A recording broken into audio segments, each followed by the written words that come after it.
Hello, everyone. When I told to my wife that I'm coming to present on stage in the Dubai Opera, she didn't believe me, but but it's not the same stage, of course. Anyways, hello, everyone. Thank you, our partner Dataiku, for the invitation. So I'm going to take you through a quick presentation to give you a bit of ideas on what C-levels in the data space they think about their data executive journey in the AI transformation. So first of all, I manage the partner ecosystem for Snowflake in Middle East and Africa. It's a partner, it's a big word, but the strategy, the go-to-market with different type of partners. And I'm very glad to be here because it's the first time that I'm going to do such a presentation, but it's a good exercise as well for me from this type. So I'll take you through the AI landscape, the opportunities, the challenges, but as well I'll share with you what these leaders in the C-level leaders, what they think about how could look like a journey for them for an effective AI, based on roughly 5 stages. So this is where you can Google this guide. It has much more information, much more details on this AI journey, and I highly, highly recommend you to have a read on this. So it's come from these data executives. So they build this report. So I like reading and I like listening a lot of podcasts around AI and Gen AI. So I took some of their ideas and I put them in this presentation because I think it's quite interesting. Some of you, of course, in this room, they started already the AI journey. They might miss a few stages. They might have all the stages. Or some of you, they didn't even start to do this journey. As you can see, it's coming from different industries: Air Canada, Siemens Energy, State Street, Alpha, ServiceNow, ExxonMobil, etc., etc. So it's quite interesting.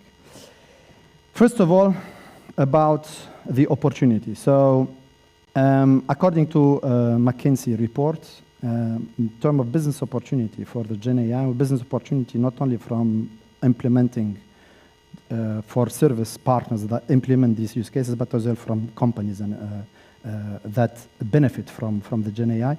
In terms of annual revenue, it's around $4.4 trillion from generative AI. It's a combination between productivity, revenue, and efficiency.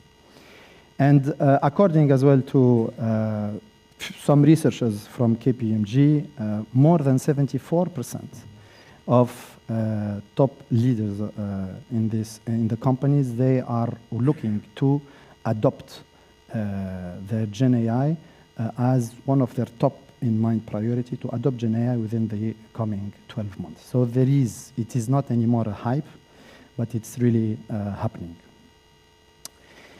However, that said, there are a few barriers, of course, to enter this world. The executive, they roughly position them on those barriers. Of course, so scale of data, you need to access a large volume of data to require to fine-tune models, etc. Data quality is always important. Bad data quality as an input, of course, you will have very poor models and use cases and LLMs. Compute power, you need those muscles in order to process those large scale of data and that intelligence behind those models. So it's needed to build AI systems to leverage, of course, unstructured data structured and unstructured data in order to get those Gen AI use cases up and running. Security and governance is extremely important, and mainly on these topics around intellectual property. Some companies always forget about that intellectual property piece, but it's extremely important. Personal identification information, or PIA data, and data exfiltration. These are extremely important in terms of barrier, and companies, they need to take into consideration those security and governance barriers. Technical expertise, so of course, it's about people. So training LLMs require an understanding of the technology, of the transformers, of the workflows, and distributed software and hardware. 80%, This is from Harvard Business Review. 80% of AI projects fail to make it into production. However, there is something else that it's not in this slide, which is trust. Trust is extremely important. So I was having a conversation with my counterpart from KPMG. We're talking about trust. Trust is extremely important because when you fulfill these barriers, generally the trust comes by itself as well. Okay. So I guess you are expecting what are these 5 stages for this effective journey to the EI. So data executive use these stages to plan, execute, and scale. 5, evangelize, experiment, operationalize, expand, and transform. Each stage is as important as the other. And I will take you just a little bit deeper, just to zoom a little bit on each of these stages. When you start your journey, executives, board members, oh, Gen AI, we want to do. Okay, it's a buzz, but they want to do. They want to tick the box about we are doing Gen AI initiatives within the organization. They think like it's just you shake it and it happens, it comes. However, it's important to continue to educate the board about Gen AI, about what use cases, what impacts, what the costs, what are the different factors that they will play that we will deliver those Gen AI use cases, and most importantly as well, in what timeline, how are we going to deliver those use cases. Then the second pillar, the second stage, is about experiment. Organization, these CDOs or C-level that I showed you in the picture from different industries, they put as a stage, second stage is experiment. Some, like Siemens Energy, where they deploy the sandbox to enable team to play with new tools. Okay, so basically they used to test over 300 use cases. Not formal business case is required. However, it follows a proper structured gated process. Other things, they do hackathons. Hackathons in order to bring different teams, like for example, the International Organization for Migration, which is part of the United Nations. They model the links between different drivers of human mobility. People, they move from a country to another, from a continent to another. Participants use 70 data sets, okay, and new machine learning in order to identify new indicators, why people are migrating. 90% of us, we are migrating here, so but not only us, but all over the population. Other way of doing hackathon is across geographics.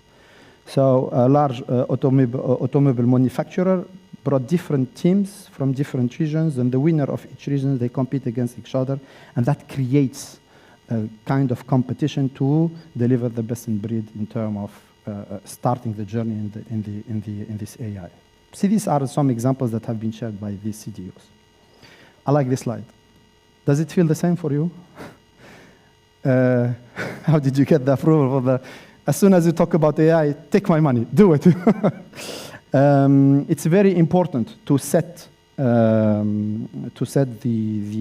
boundaries in terms of use cases and in terms of budget as well and timeline. It's very, very important. It's not like open like that. It's important to keep in mind the cost perspective. So how do we do that generally? Prioritization matrix. Pretty sure some of you are familiar with this prioritization matrix. Don't be shy. You can take your phones and take a picture of them. So 2 axes. Align with strategic goals. And when you say 2 axes, ask these questions. Is the initiative aligned to the business goal? Can multiple business units benefit from that? Which is the reusable models, for example. What is the anticipated return? And the other axis is complexity and feasibility. What skills and systems are required? What is the cost to build and deploy? Are there risks involved? And is the data available? Sometimes you forget that. We think about doing something, but is the data available? Then we move to the stage 3 and 4, which are operationalize and expand. Operationalize is here as an example, these executives, they create a center of excellence for Gen AI. A center of excellence should not be like a rigid, a closed team. It should be like a team built from different business units where they share responsibilities, they share ideas, and they share roadmaps, etc. It should be like kind of centralized, but as well moving around the organization. That's the idea, and that's how they see the efficiency when they start doing the phase of operationalize and expand through coordination and process, of course. Steering committees, operational committees, shared responsibilities, discuss about their use of certain models and LLMs once you train them, etc. Reusability is one of the KPIs that Micheline Cassé, CDO of Siemens Energy, report to the board. Because it's a lot of investment, and after when you invest in that models, etc., you have to think about how you can reuse it. Otherwise, you're going to build each model for each business unit or etc. It's going to be at a certain cost. I found this slide quite interesting, actually. Adopt AI performance management, which means treat your AI model like a new team member, like a human when you hire someone. First, define the role with an explicit job description. It's like when you hire someone, you want to hire someone, you have a job description, the same for your AI model. Build a job description of that model. Identify the right AI model candidate, either to be bought or built. Out of the box, you buy it from outside, or you build it internally. Third, invest in onboarding and training models with appropriate data. Appropriate data, barrier, here solution, it's very important. Onboarding, it's like when you hire someone in your company, they're going to go through an onboarding. So it's important to onboard and to train your model to be capable to speak the language of your organization better. Establish outputs and outcome performance metrics, okay? Once you're on board the train, I need to follow up on, is this candidate, is this AI model is performing? And monitor performance against benchmark to attribute value generations, okay? Performed internally, but it's interesting to benchmark this model comparing to others in other industries, for example, etc. And then welcome to the team for the, expression to welcome that AI model. Don't forget as well, from that, those stage 3 and stage 4 to continue to communicate internally within your AI and data strategy. It's important because it will give very strong data and AI culture to the whole organization. You do something successful, don't hesitate to generalize. It will accelerate the journey to the AI within the organization. Different ways of doing that, lunch and learns, etc., etc. This is what the thought of these CDOs and C-level executives they were sharing in this report. And then transform. This is extremely important because once you build this journey in your AI model, etc., and you have the results from your AI model, the transformation is about taking decision on your business and see how your business reacts on that. That's the transformation, is you take action. Some companies, okay, we did all of this, I have the reporting, I have the output, and so what? You have to take decisions on your own business to of course, get the real value from those models. There is still hope for humans. I don't know if you remember this muffin and chihuahua meme. So in 2010, at that time, I don't even remember, maybe it was called AI, but the system, they couldn't distinguish between which the chihuahua and which was the muffin. So there is still hope for humans because as we speak today, they are still not yet capable to identify which is the muffin and which is the chihuahua. And before I leave, and I have 1 minute here, which is great. Before I leave, finally, please don't forget that there is no AI strategy without a data strategy. Thank you very much.